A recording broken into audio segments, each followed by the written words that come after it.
Om Namo Bhagavate Vasudevaya. Om Namo Bhagavate Vasudevaya. Om Namo Bhagavate Vasudevaya. Om Namo Bhagavate Vasudevaya. Om Namo Bhagavate Vasudevaya. Om Namo Bhagavate Vasudevaya. We'll read the verse today from the Bhagavad Gita, chapter 12, verse number 9. Bhagavad Gita 12. fejezetéből a 9. verset fogjuk olvasni. I'd like to read the Sanskrit first, then we can read the translation and commentary. Először elolvasom a szanszkritot, aztán a fordítást és a magyarázatot. Anyone here for the first time? Van valaki, aki most volt először? Yes, some people for the first time. All right. Welcome. Szeretettel köszöntünk. It's always helpful for me to know if there are people here for the first time, so I can try to make the presentation in a way that's understandable. Szeretem tudni, hogy vannak olyanok, akik először vannak itt, hogy úgy beszéljek, hogy ez érthető legyen.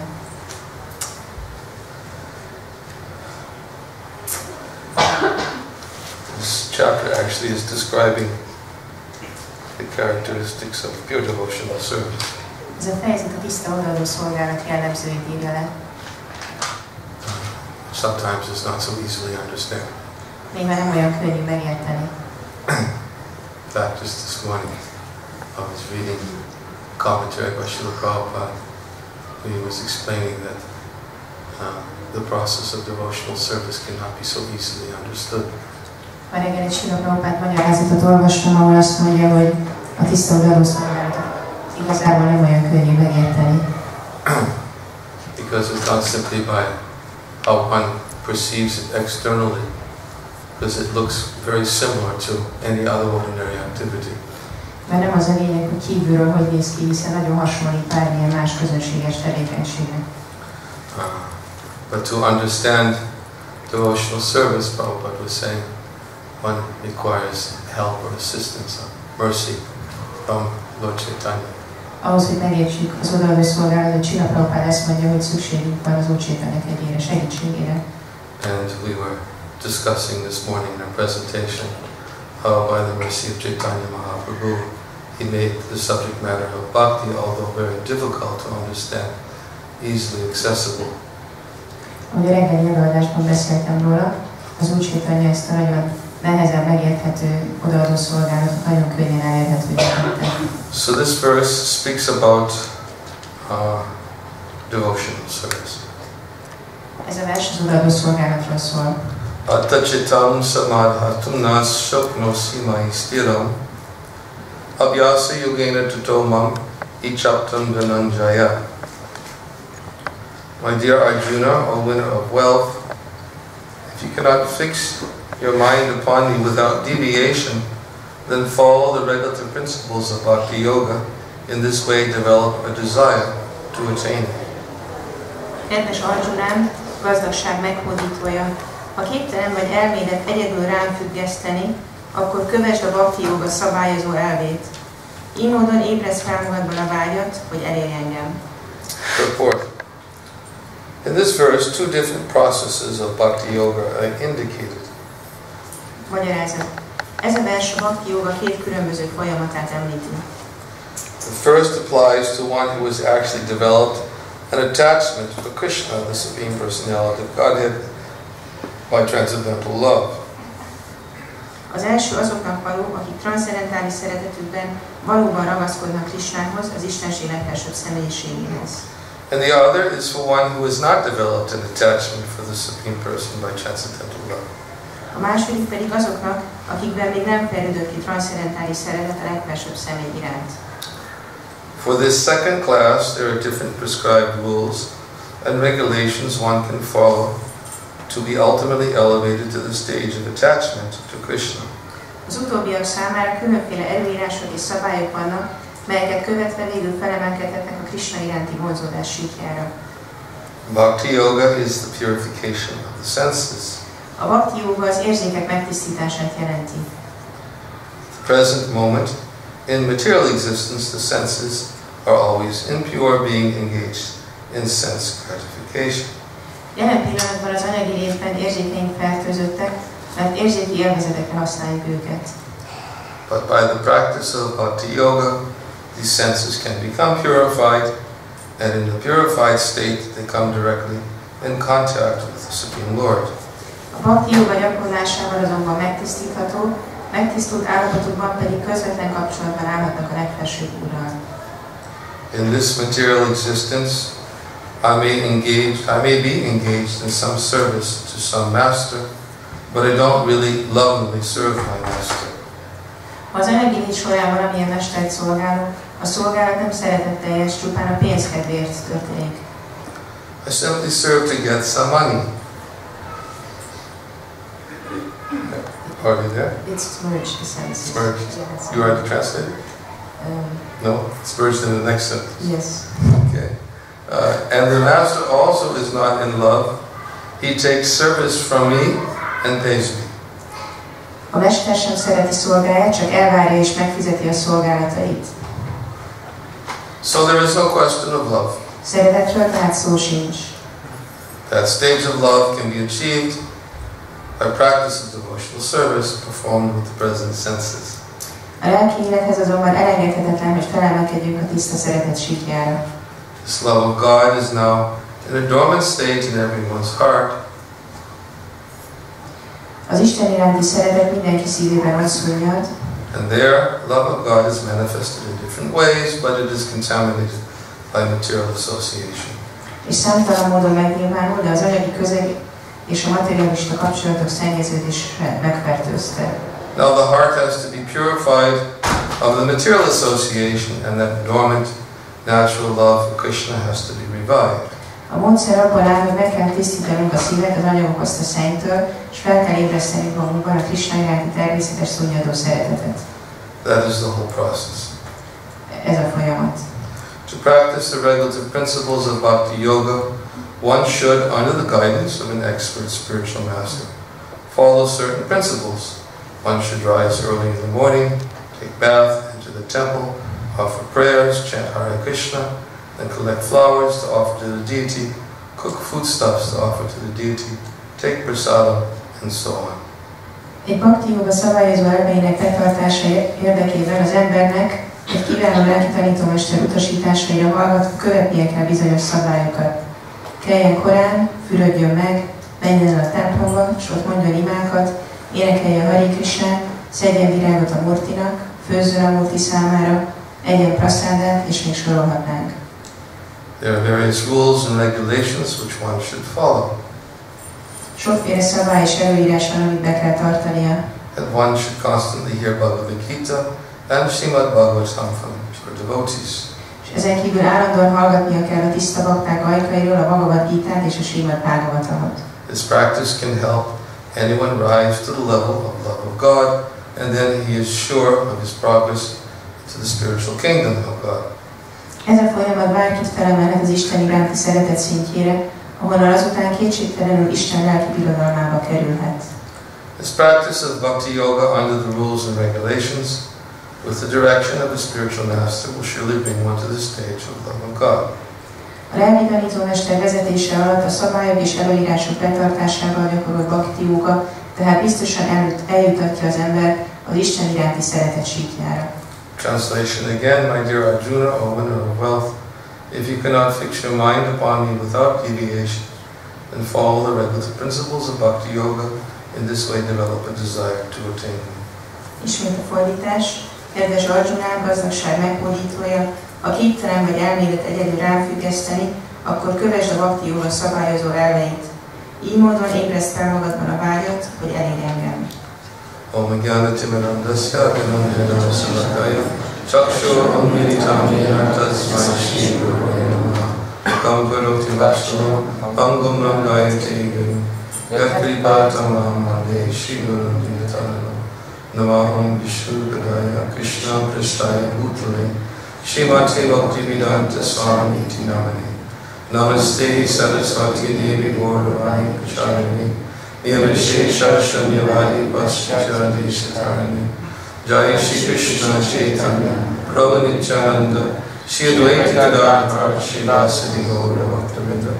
Hare Krishna, Krishna Krishna, Hare Hare, Hare Rama, Rama Rama, Hare Hare.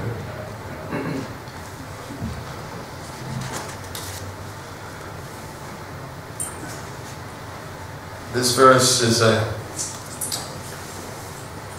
follow-up to the previous verse. Ez a vers az előző versnek a folytatása. Krishna is now telling Arjuna, he's giving him a sequence of concessions. Krishna engedményeknek egy sorozatát tárja itt Arjuna elé. For attaining him, the Supreme Lord. Annak érdekében, hogy elérhesse őt a legfelsőbb urat. Through the process of devotional service. Az odaadó szolgálat folyamatán keresztül. In the beginning of the chapter, Arjuna asked Krishna the question, which is better, the impersonal conception of the Supreme or the personal conception? A fejezet elején Arjuna azt a kérdést tette fel Krishnának, hogy mi a jobb, a személytelen felfogása a legfelsőbbről, vagy a személyes? Arjuna asked that question because he wanted Krishna to make it clear that meditation upon him was superior than meditation on the impersonal absolute. Arjuna azért kérdezte ezt, mert szerette volna, hogy világos legyen, hogy a Krishnán való személyes meditáció az jobb, mint a személytelenen való meditáció. Because in the previous chapter it is described how Krishna displayed his Virat Rupa, his universal form to Arjuna. Mert az előző fejezetben arról volt szó, hogy hogyan nyilvánította meg Krishna Virat Rupáját, az univerzális formáját Arjunának. And therefore, after seeing such an awesome, this word that is used quite frequently, awesome sight. Miután ezt a lenyűgöző látványt látta, Arjuna was very much overwhelmed by this manifestation of the universal form. Arjunát nagyon lenyűgözte az univerzális forma látványa. So Krishna manifested that form in order to prove to Arjuna his divinity. Krishna megnyilvánította ezt a formát, hogy bizonyítsa Arjunának az ő isteni mi voltát. And to make it clear to anyone in the future, if they wish to claim to be God, then they better be prepared to manifest the universal form, like Krishna did. Kinyilvánítsa, és azért is, hogy kinyilvánítsa mindenki számára, hogyha Istennek nyilvánítják magukat, akkor legyenek készek arra is, hogy megnyilvánítsák az univerzális formát. And upon seeing that form Krishna displayed to Arjuna, as we said, Arjuna became very overwhelmed by awe and reverence. És amikor Arjuna látta Krishnának ezt a hatalmas formáját, akkor nagyon nagy tiszteletet érzett. In relationship to this universal form, Srila Prabhupada gives an example. Az univerzális formával kapcsolatban Srila Prabhupada mond egy példát. He said that just like a young child, his father may be a policeman. Azt mondja, hogy ahogy egy a young child, his father may be a policeman. Ahogy egy fiatal gyereknek az apja lehet rendőr. And the child, of course, he's used to seeing his father at home in a very intimate way. És persze a gyerek megszokta, hogy nagyon bensőséges módon látja otthon az apját. But as his father comes home one night shooting his guns, it's a very awesome sight for the child. De hogyha egy este hazajön az apa és lövöldözik a pisztolyával, akkor ez a látvány a gyereknek nagyon megdöbbentő. So he said this is like what happened to Arjuna. Ilyen volt ez Arjunának is. It's like seeing his father coming home and shooting his guns. Mint ha látnám, hogy az apja hazajön és elkezd lövöldözni. Of course, not aiming at anyone, but just shooting guns. Persze nem céloz senkire, csak lövöldözik. These days people come home shooting guns and unfortunately they're aiming at people. Manapság az emberek hazamennek és lövöldöznek, de sajnos céloznak is valakire. At least in America, that's practically every other day. Legalábbis Amerikában minden másnap történik ilyen. But when Prabhupada used this analogy, it was at a time when it wasn't so common. Amikor Prabhupada használta ezt az analógiát, akkoriban ez még nem volt olyan gyakori. And so he said that The child is much more accustomed to seeing his father in an intimate way, his father coming home, not in his uniform and his regular clothes, and picking him up and embracing and holding him. A gyerek megszokta, hogy amikor az apja hazajön, akkor nem viseli az egyenruháját, nagyon kedves, megfogja, felemeli őt. So Arjuna had just seen this universal form of the Lord, which he displayed, which the Lord displayed to Arjuna. És akkor itt Arjuna az univerzális formát látta, amit az Úr megnyilvánított neki. And this universal form is one of the features of the Supreme Lord, but it's not the topmost feature of the Lord. És ez az univerzális forma a legfelsőbb Úrnak egyfajta arculata, de nem a teljes arculata. Srimad Bhagavatam states Vedanti Tattvavidas Tattvajajnana Admayam Brahmeti Paramatmeti Bhagavaniti Sabjate, that the learned transcendentalists who know the absolute truth, these call this non-dual substance Brahman, Paramatma and Bhagavan. Hogy a tanult személyek úgy ismerik az abszolút igazságot, ami kettősségektől mentes, mint Brahma, Paramatma és Bhagavan. These are three features of the absolute. Ez az abszolút három aspektusa. The first feature is the impersonal, all-pervasive, impersonal, absolute feature of the Lord, which is a display of His energies. Az első aspektusa a személytelen megnyilvánulása, ami az energiájának megnyilvánulása. The Paramatma feature is the localized feature of the Supreme, who is seated within everyone's heart as the Super Soul. A Paramatma arculat pedig a mindenki szívében jelenlévő felső lélek arculat. And Bhagavan is the personal aspect of the Supreme Lord, who is the source of both Brahman and Paramatma feature. A Bhagavan pedig a legfelsőbbnek a személyes arculata, amely mind a Brahma, mind a Paramatma arculatnak is a forrása. And that personal form of the Lord, Ishvara Parama Krishna Satchidananda Vigraha Anadya Ardi Govinda Sarvakarana Karana, is the Ishvara Pada, the personal form is the supreme controller, the supreme Lord, who has an eternal form full of bliss and knowledge. A személyes formának egy örök, gyönyörteli formája van, ami teli van boldogsággal és tudással. He is the original primeval person, and he is the original cause for all other causes. Ő az eredeti legősibb személy, és ő minden ok eredeti oka. In other words, if we were to ask the question, well, where did Krishna come from? Tehát ha azt a kérdést tennék fel, hogy honnan jött Krishna, there is the explanation is that Krishna is the supreme origin of everything. A magyarázat az, hogy Krishna mindennek az eredete. And in the Brahma Samhita it is stated that he has no beginning, he's eternal. A Brahma Samhita azt mondja, hogy neki nincs kezdete, és hogy ő örök. His body has no beginning. A testének nincs kezdete. He has an ever youthful form. Egy örök ifjú formája van. And he can be understood only by devotional service. És csak is az odaadó szolgálat által lehet megérteni. So Arjuna, therefore, in the beginning of this chapter, he wanted to make it clear that the meditation upon the personal feature aspect of the Lord is the most superior form of meditation. És Arjuna a fejezet elején szerette volna tisztázni, hogy a legfelsőbbnek a személyes formájában a meditáció a legmagasabb rendű formája. And then, therefore, Krishna explains that those whose minds are attached to the unmanifested impersonal feature of the Supreme, advancement is very troublesome. És ezért Krishna elmagyarázza, hogy akik a legfelsőbb személytelen formájának az imádatához mozódnak, azoknak az előrehaladásnak nagyon sok nehézséggel jár. To make progress in that discipline is always difficult for those who are embodied. Mindig nehéz előre haladniuk nekik az úton. And then he explains that, but meditation upon me is the easiest method. Azt mondja, hogy a rajtam való meditáció a legkönnyebb folyamat. Those who worship me, giving all their activities up unto me, devoted to me, nekem ajánlják a cselekedeteiket, odaadóak irántam. Engaged in devotional service, always meditating upon me. Odaadó szolgálatot végeznek, mindig meditálnak rajtam. For them, I am the swift deliverer from the ocean of birth and death. Azokat gyorsan megmentem a születés és halál óceánjából. So Krishna is making it clear to Arjuna the differentiation between those who try to achieve perfection through impersonal meditation and those who try to achieve perfection through meditation upon Him.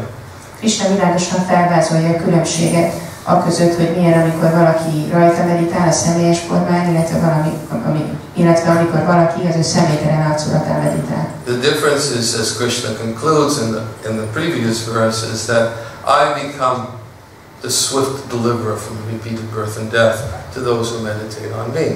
Az előző versben Krishna azt mondta, hogy én gyorsan megmentem az ismétlődő születés és halál óceánjából azt, aki rajta meditál. This is the natural relationship that exists between those who are worshipping the Supreme in the personal aspect. Ilyen a kapcsolat azokkal, akik a személyes arculatban imádják őt. That because this ultimate realization is that the Supreme is a person, therefore there is relationship. A végső megvalósítás az, hogy a legfelsőbb az egy személy, ezért van egy kapcsolat. And bhakti means a relationship of service and the served. A bhakti pedig azt jelenti, hogy egy kapcsolat a szolgáló és a szolgált között. Which is talked about today in this commentary that we just read about serving a master and the master accepting service.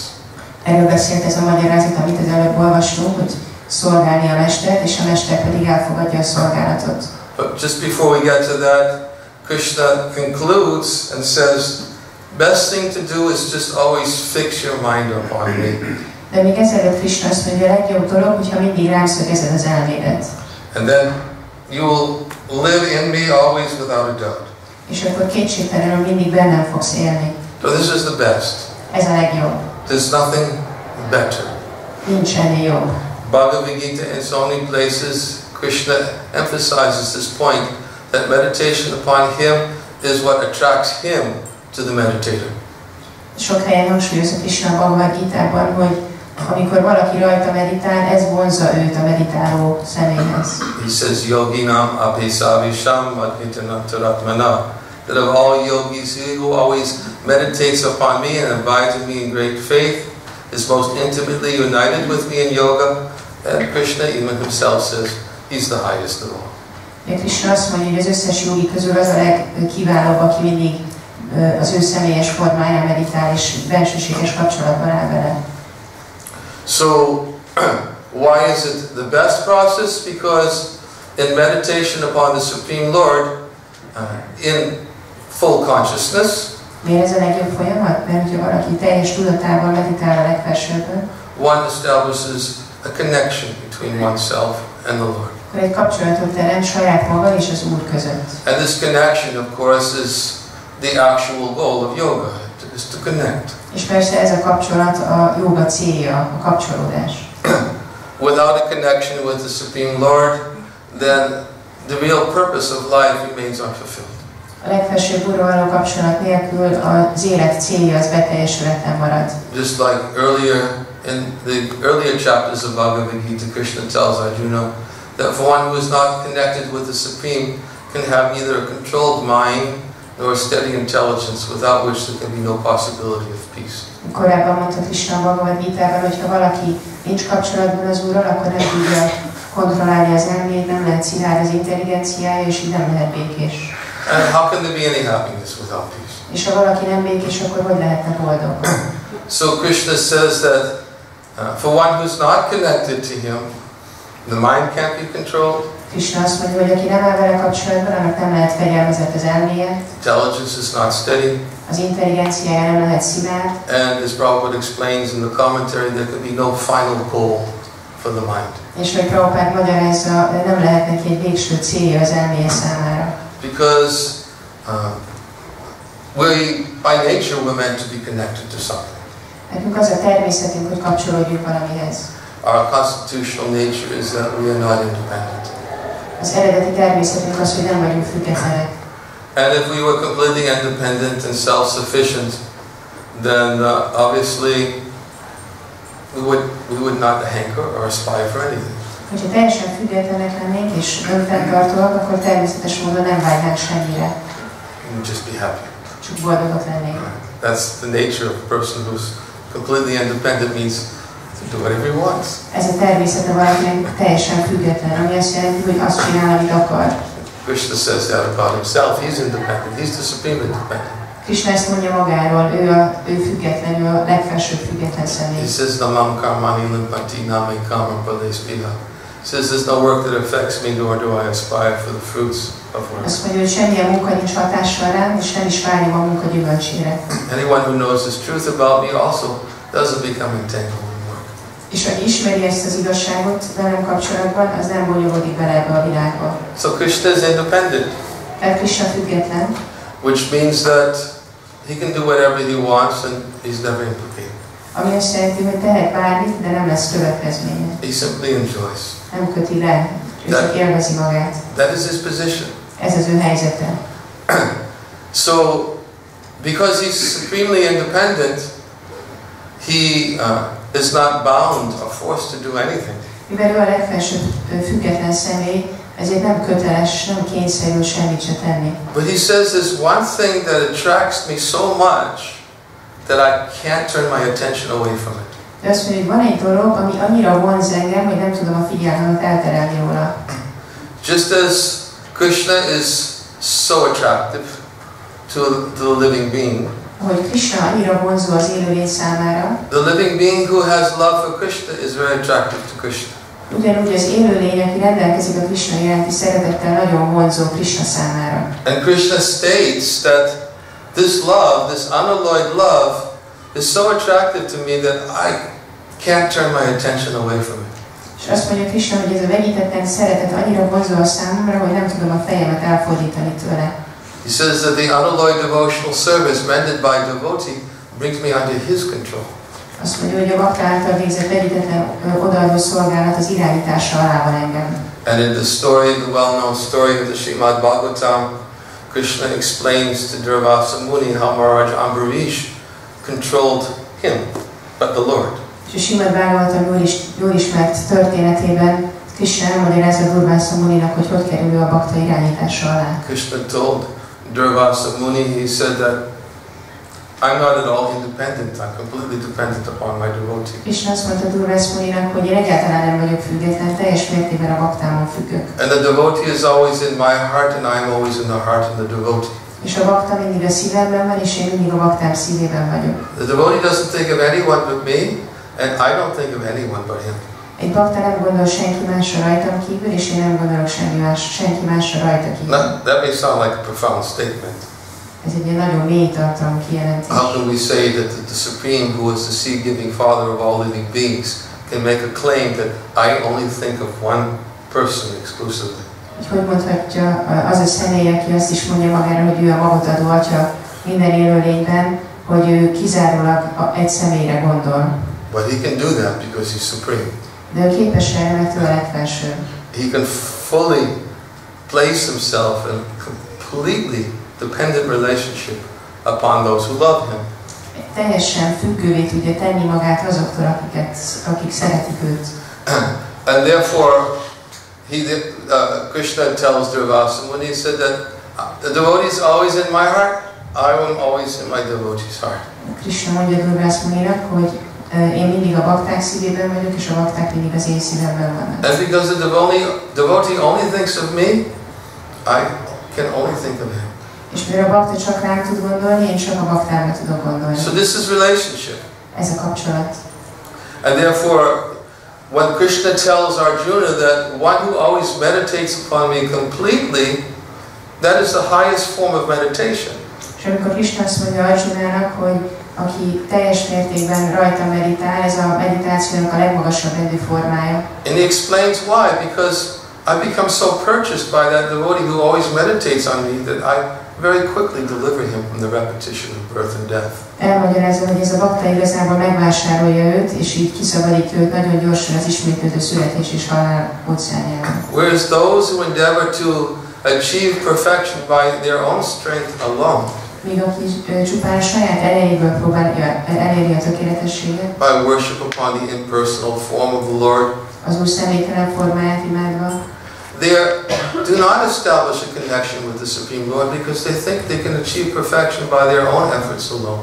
Ők nem létesítenek egy kapcsolatot a legfelsőbb Úrral, mert úgy érzik, hogy a saját erőfeszítésükből el tudják érni a tökéletességet. And therefore there's no service, És ezért nincs szolgálat, there's no relationship, nincs kapcsolat, And therefore Krishna says, okay, if that's what you want, you can try to achieve me by that way. És akkor Krishna azt mondja, hogy jó, hát hogyha ezt akarod, akkor megpróbálhatsz így elérni. Krishna tells Arjuna, yatamam prapajate tang sataka vijayam yaha. To whatever degree you surrender unto me, I'll reward you accordingly. Krishna mondja Arjunának, hogy amilyen mértékben átadod magad nekem, én azt szerint jutalmazlak.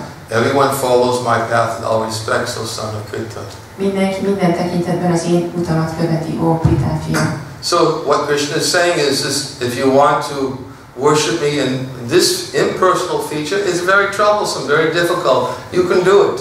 Krishna azt mondja, hogy hát hogyha ebben a személytelen formában szeretnél imádni, ami nagyon sok nehézséget rejt magában, akkor csinálhatod ezt. You can try to detach yourself from this physical world. Megpróbálhatsz elkülönülni ettől a fizikai világtól. Try to detach yourself from the mind and the senses, which are very difficult to control. Megpróbálhatod az elmédet és az érzékeidet eltávolítani ettől a világtól, amit nagyon nehéz irányítani. Perform very severe austerities and penances. Végezhetsz nagyon szigorú lemondásokat, vezetéseket. And through a very long, arduous and difficult process, you may try to achieve this perfectional state of impersonal realization. És a nagyon fárasztó és nehéz módszer segítségével megpróbálhatod elérni a személytelen megvalósítást. But it's much easier and much more natural to cultivate one's attachment for Krishna.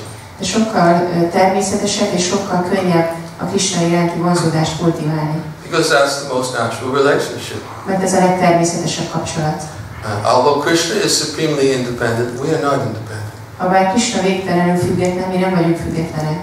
And if we don't depend upon him, then we have to depend upon so many other things in this world. És ha nem függünk rajta, akkor annyi más dolgon kell függenünk ezen a irányon. But Krishna says, if you depend upon me and meditate upon me, having firm faith in me, then very quickly I will take charge. Krishna azt mondja, hogy ha rajtam függesz, rajtam meditálsz és erősíted van benned, akkor én majd gondoskodom mindenről. But in this verse that we read today, Krishna is giving his first concession. Ebben a versben, amit ma olvastunk, Krishna először ad engedményt. And he's saying, okay, if you can't fix your mind upon me, azt mondja, hogy jó, ha nem tudod rám rögzíteni az elmédet, without deviation, eltérés nélkül, then follow the regulative principles of Bhakti Yoga. akkor kövesd a Bhakti Yoga szabályozó elveit. In this way, develop a desire to attain me. Így módon ébresz fel a vágyat arra, hogy elérj. So that's Krishna's first concession. Ez Krishna első engedménye. Because, as we've been describing this complete meditation upon Krishna, probably some of you may be thinking this is not so easy. Ahogy így beszéltünk erről, hogy teljes mértékben Krishnán meditálni, lehet, hogy többen azt gondoljátok, hogy hát ez nem egy olyan könnyű dolog. Krishna makes it sound so easy. Krishna szájában olyan könnyűnek hangzik. He says, just think of me, worship me, offer your homages unto me, you'll come to me. Csak gondolj rá, imádj engem, ajánld a hódolatod nekem, és kétségtelenül eljutsz hozzám. But we still feel so many other distractions, experience so many other distractions from fixing the mind on Krishna. De mi azt tapasztaljuk, hogy annyi minden próbálja elterelni a figyelmünket arról, hogy Krishnára gondoljunk. So Krishna says, if you can't fix your mind upon me, then follow the regulative principles of Bhakti Yoga. Krishna azt mondja, hogy ha nem tudod rám rögzíteni az elméd, akkor kövesd a Bhakti Yoga szabályozó elveit. Now, I oftentimes explain because sometimes devotees may be confused by this statement. Néha a baktákat megzavarja ez a kijelentés.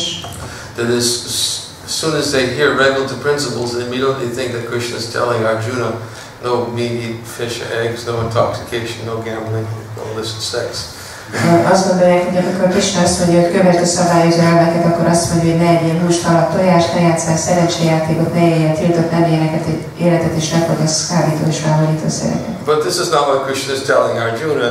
De Krishna nem ezt mondja Arjunának. He's actually telling Arjuna to regulate, if you can't always fix the mind upon me, then regulate your life for fixing your mind upon me. Krishna azt mondja, hogy ha nem tudod az elmédet mindig rám rögzíteni, akkor úgy szabályozd az életedet, hogy tud rám rögzíteni az elmédet. Regulating one's life means to fix a certain period of time every day for fixing the mind on Krishna. Az életünk szabályozása azt jelenti, hogy kijelölünk a napban egy bizonyos időszakot, amikor az elméket Krishnára rögzítjük. In fact, the verse which is often quoted in this connection, is Smartavyam Satatam Vishnor Vismartavyam Nijatu Chit Savaviri Nisedasya Etayo Eva Kinkara. That Krishna must always be remembered, he must never be forgotten.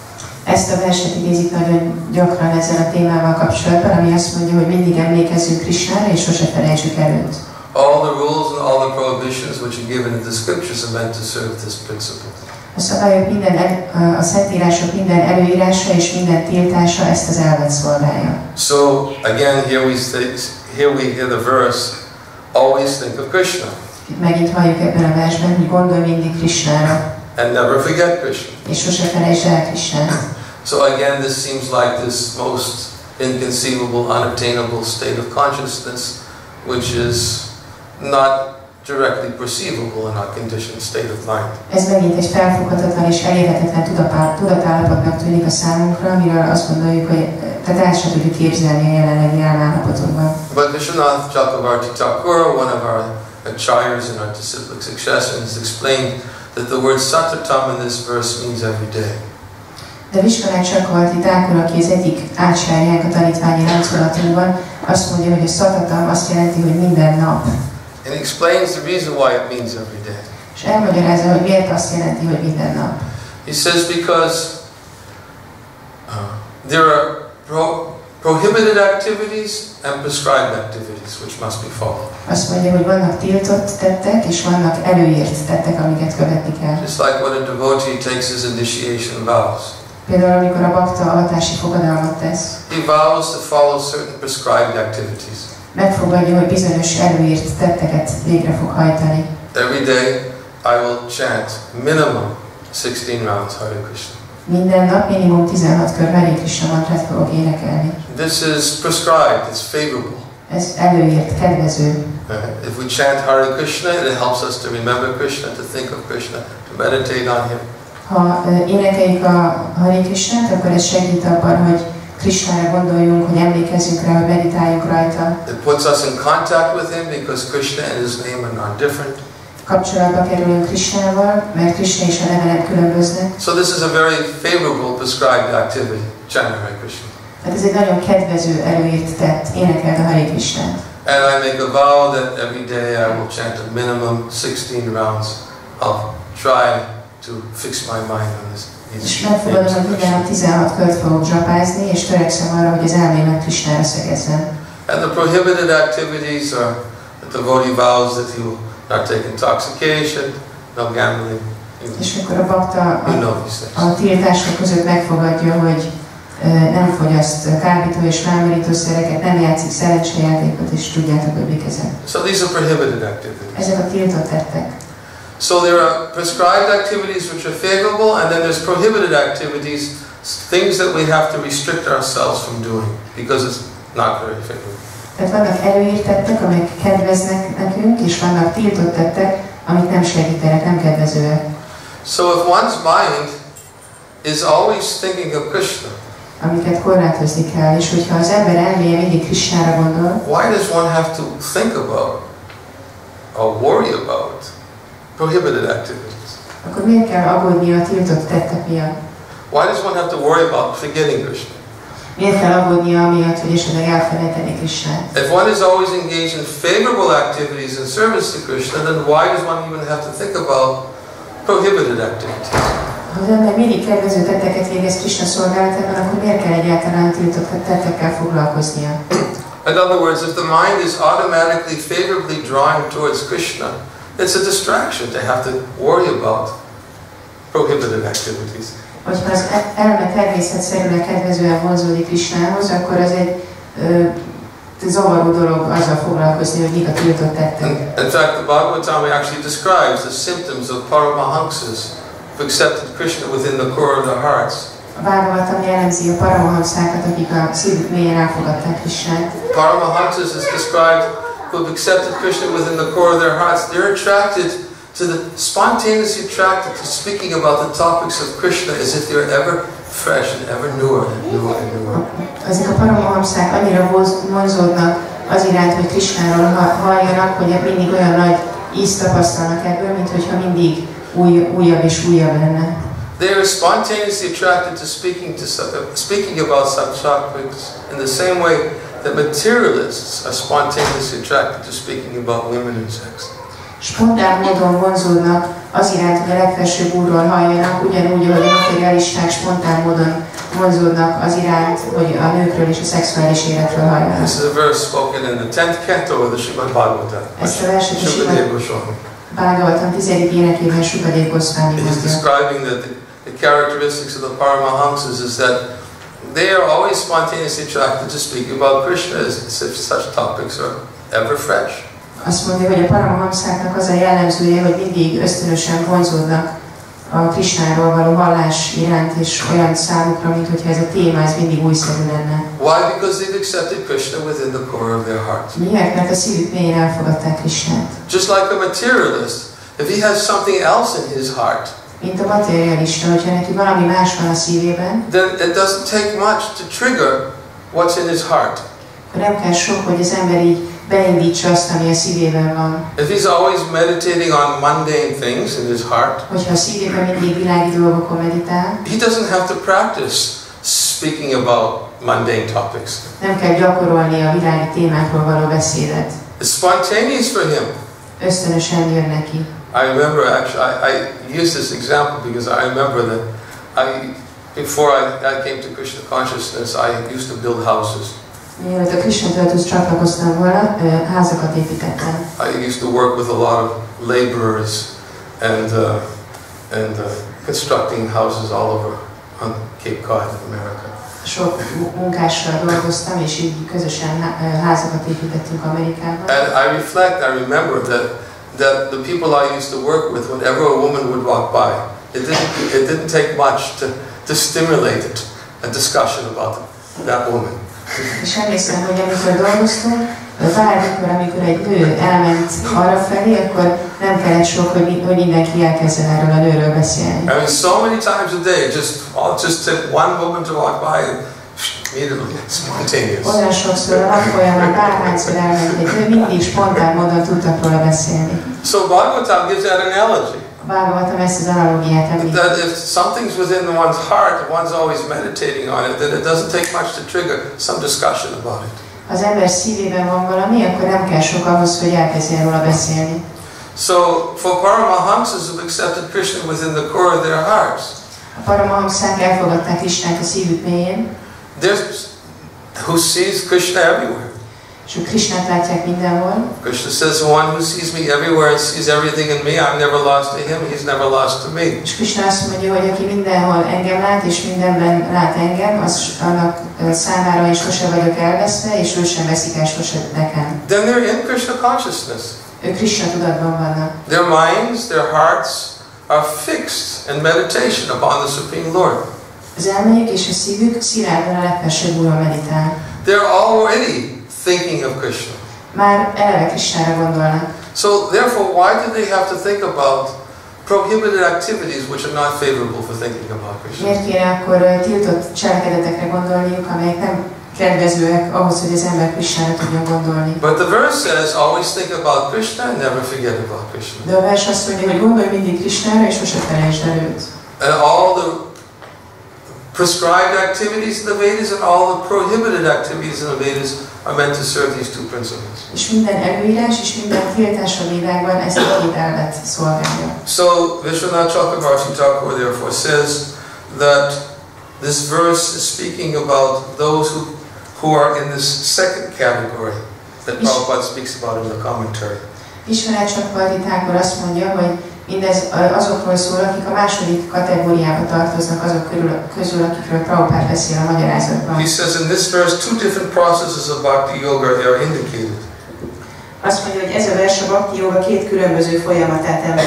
The first, one who always fixes his mind on Krishna, applies to one who's actually developed an attachment for Krishna. Az első azoknak való, akik transzcendentális szeretetükben valóban ragaszkodnak Krishnához. And the other is for one who has not developed an attachment for the Supreme Person by transcendental love.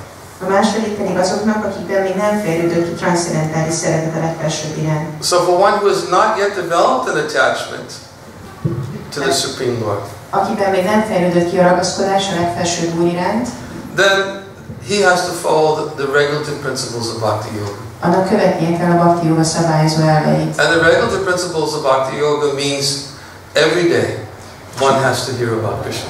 A Bhakti Yoga szabályozó elve pedig azt jelenti, hogy az emberek minden nap hallania kell Krishnáról. Although the word satatam generally means always, smartavya satatam Vishnu, in this verse it means every day. Habár a satatam szó általában azt jelenti, hogy mindig, ebben a versben azt jelenti, hogy minden nap. And therefore Prabhupada explains that this is Krishna's concession for those who can't fix their minds on Krishna. És ezért Prabhupada magyarázza, hogy ezt az engedményt adja Krishna azok számára, akik nem tudják az elméjüket állandóan Krishnára rögzíteni. They must engage their senses in the service of Krishna. Az érzékeiket le kell foglalniuk Krishna szolgálatában. Because their senses are still not completely purified. Mert az érzékeik nincsenek teljesen megtisztítva. Senses are still not completely controlled. Az érzékek nincsenek teljesen irányítva. But rather than trying to control the senses by the impersonal process, De ahelyett, hogy a személytelen folyamat által próbálnánk kontrollálni az érzékeket, Krishna says it's better to engage the senses in activities which are connected to Krishna. Krishna azt mondja, hogy jobb, hogyha az érzékeket olyan tettekben foglaljuk le, amelyek Krishnával állnak kapcsolatban. There's a verse by Rupa Goswami where he describes that this is the regulative principles of devotional service.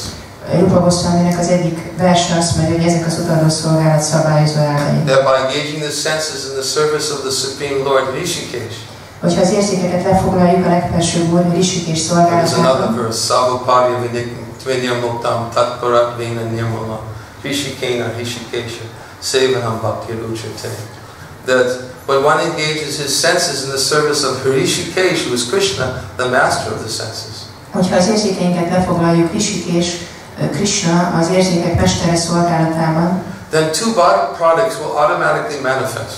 Akkor ennek lesz két természetes mellékterméke. Without any extraneous effort. Minden extra erőfeszítés nélkül. Savapadi Vinyamukta means he becomes freed from all designations.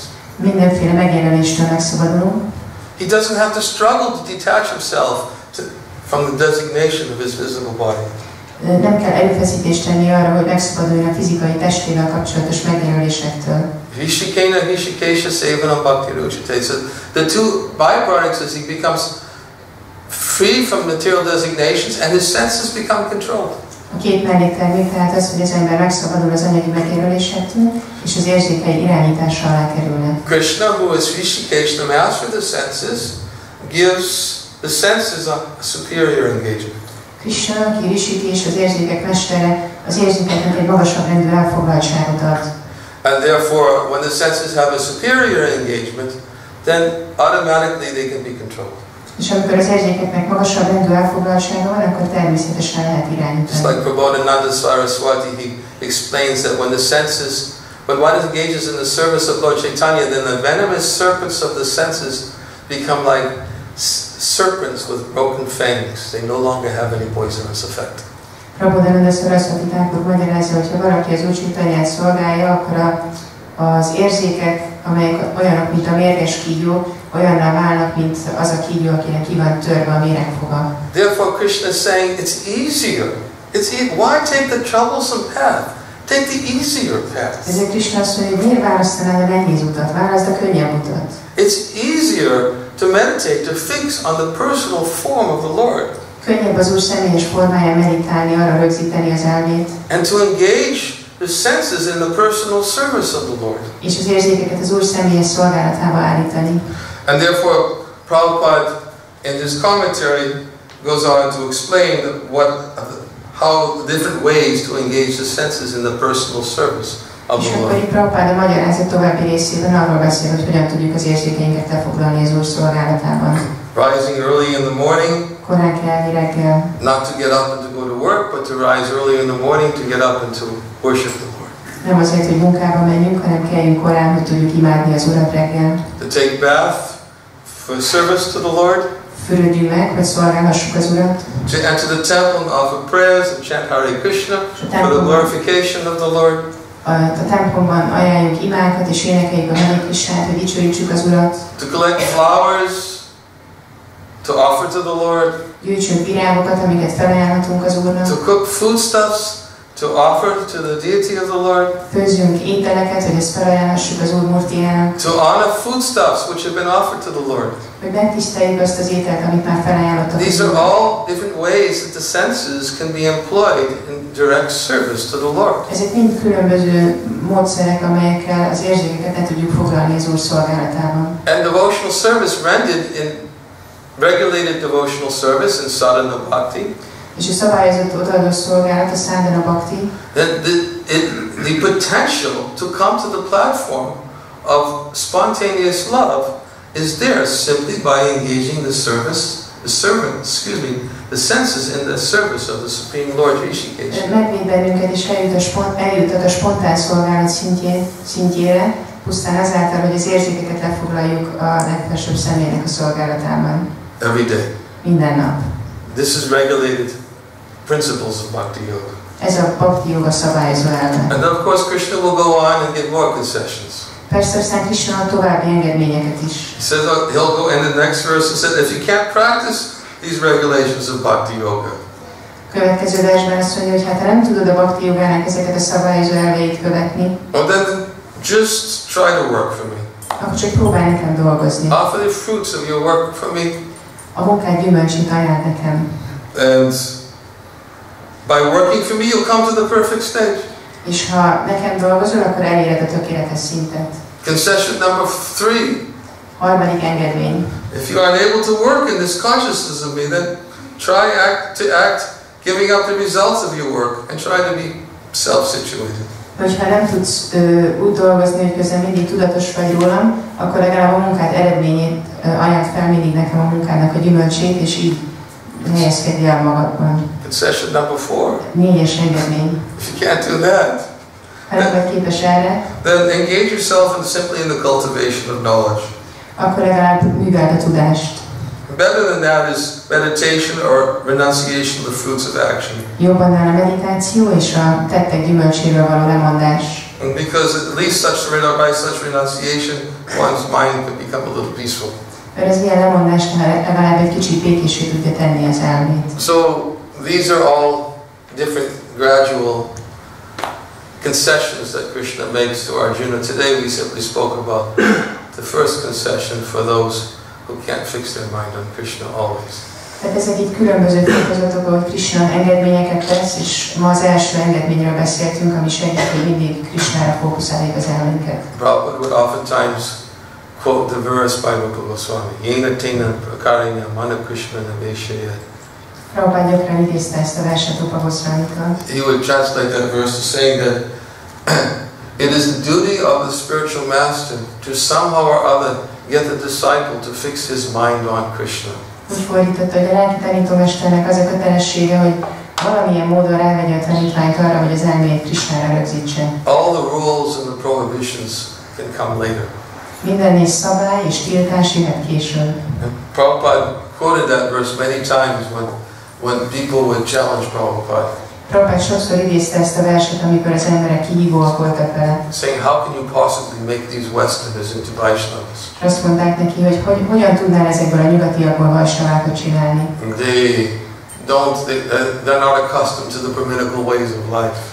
Nincsenek hozzászokva a brahminikus életmódhoz. And Prabhupada would explain that yes, it is the duty of the spiritual master, that the goal of all these Brahminical activities and rules and regulations is ultimately to fix one's mind on Krishna. És akkor Prabhupada szokta mondani, hogy minden brahminikus tevékenységnek, minden előírásnak és tiltásnak a célja az, hogy az ember Krishnára fókuszálja az elméjét. Because when the mind is fixed on Krishna, Krishna does all the rest of the work automatically for us. Mert hogyha az elménket Krishnára tudjuk szegezni, akkor Krishna minden mást megtesz. Krishna's pavitra is completely pure. Krishna pavitra teljesen tiszta. And the more we associate with that which is pure, we naturally become pure. És minél többet társulunk azzal, ami természetszerűleg tiszta, akkor mi is tisztává válunk. Prabhupada says you put iron rod into fire, it becomes like fire.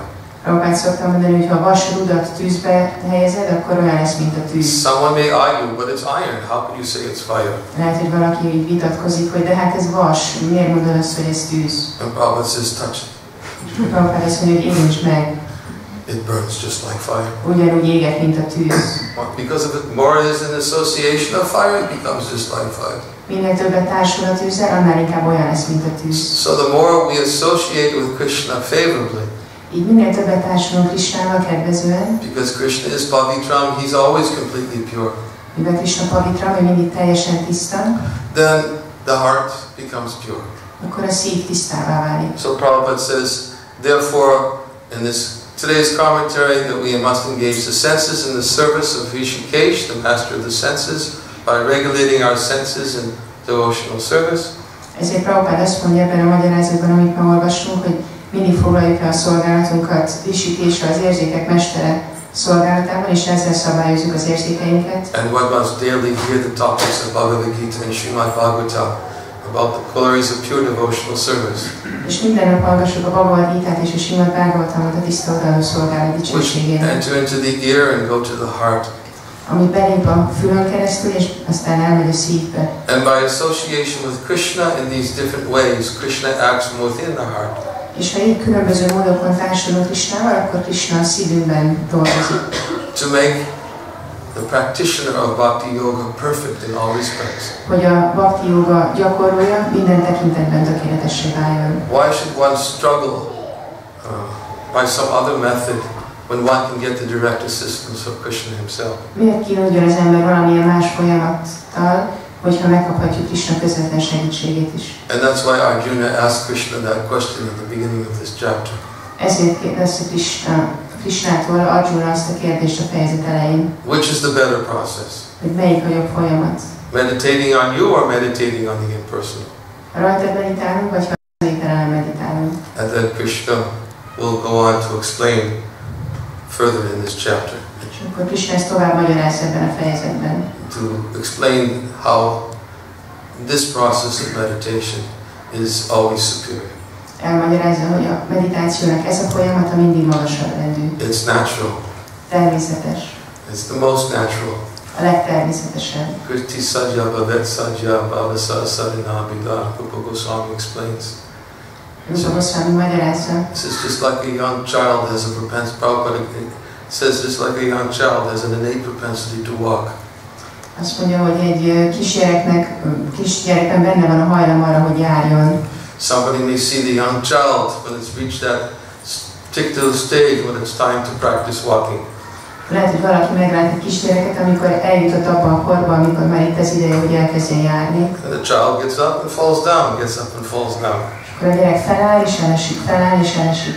But because the innate propensity for walking is within the child, de mivel a gyermekben ott van a természetes hajlam, hogy járjon, it's very natural for the child to practice walking.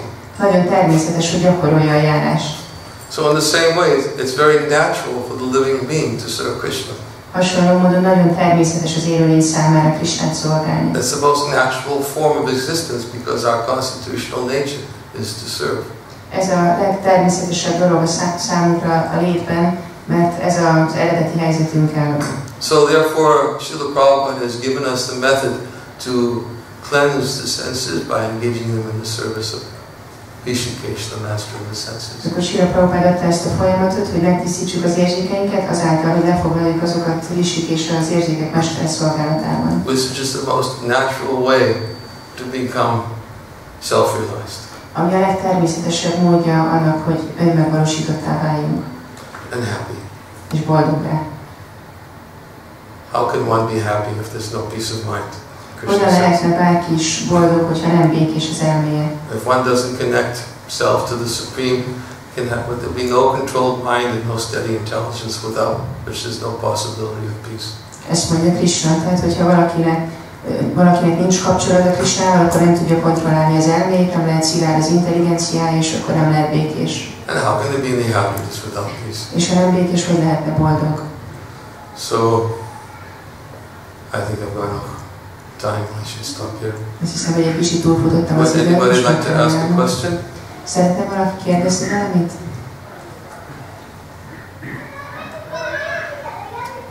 Which state of devotional service when some more serious attachments wake in the devotee's heart?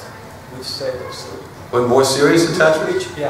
Which state of devotional service when when some more spontaneous, more serious attachments, like we'll attach to someone to holy name, to singing, or worshipping deity, or so which state when something melyik az az állapot az odaadó szolgálatban, amikor egy erőteljesebb ragaszkodás kialakul az emberben, akár a szent néphez, vagy a murtik iránt.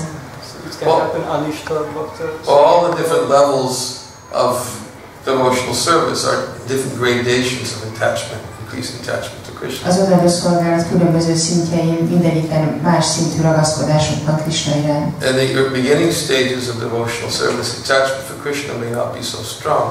Az odaadó szolgálat kezdetekor a Krishnához való ragaszkodás lehet, hogy nem olyan erős. But Lord Kapila Dev says, Prasangam Ajaram Pasham Atmana Kavayo, we do. Every learned person knows that attachment to material things is the cause of bondage for living beings. Az Úr Kapila Dev azt mondja, hogy minden tanult személy tudja, hogy az anyagi világhoz való vonzódás leköti az élőlényt. But the same attachment would apply to self-realized devotees. Sadhu Sangha opens the door to liberation. De ugyanez a ragaszkodás, hogyha a baktákra irányul, a Sadhu Sangha, akkor ez megnyitja a felszabadulás kapuját. And later he says, Marashriya Kitavrishta Shrinvanti Katiganti Cha Panti Vividhastapa Aitama Chitesa. Engaged always in hearing and chanting about me, sadhus do not suffer from material miseries because they're always filled with my activities and pastimes in this world. És később azt mondja, hogy folyamatosan énekelsz róla, nem ér semmilyen szenvedés, mert mindig el vagy merülve bennem, és ezért nem tapasztalod ezt a világot. And then he says, Taite Sadavasa Di Sarvasanga Vivajita. Oh my mother, virtuous lady, jó anyám, erényes asszony, you have to seek out the association of these devotees and become attached to them. Ezeknek a baktáknak a társaságát kell keresned, és hozzájuk kell ragaszkodnod. Because by becoming attached to them, it will counteract the pernicious effects of your own material attachments. Mert hogyha hozzájuk ragaszkodsz, ez semlegesíteni fogja az anyagi ragaszkodásaidat. So one may not be sufficiently attached to Krishna. Lehet, hogy valaki nem ragaszkodik eléggé Krishnához. But even in the early stages of devotional service, if one becomes attached to the association of devotees, de még az odaadó szolgálat kezdeti szintjén is, hogyha az ember a baktákhoz ragaszkodik, who are always helping us to remember Krishna, akik mindig segítenek nekünk abban, hogy emlékezzünk Krishnára, that attachment will lead us into higher levels of attachment for Krishna. Ez a ragaszkodás a Krishna iránti magasabb szintű ragaszkodáshoz fog vinni minket. And therefore, after sadhu sangha, there's bhajana kriya, and bhajana kriya means, engaging the senses in the service of Rishikesh and the ears in hearing pastimes of the Lord. Sadhu Sangha után van a bhajana kriya, ami azt jelenti, hogy az érzékeinket lefoglaljuk, és a füleinket lefoglaljuk azzal, hogy halljuk az Úr kegzeléseit. And then, as the verses in the Bhagavatam describe the stages of anishtita bhakti and nishtita bhakti, és aztán a Bhagavatam versei jellemzik az anishtita bhaktit és a nishtita bhaktit, which is that verse which is nasta prayesha abhideshu nitya bhagavata seviya bhagavata uttama shloke bhaktir bhavati naishtiki, that by regularly hearing Srimad Bhagavatam and serving devotees, and all that is troublesome becomes destroyed, and loving devotional service to the Lord becomes established as an irrevocable fact.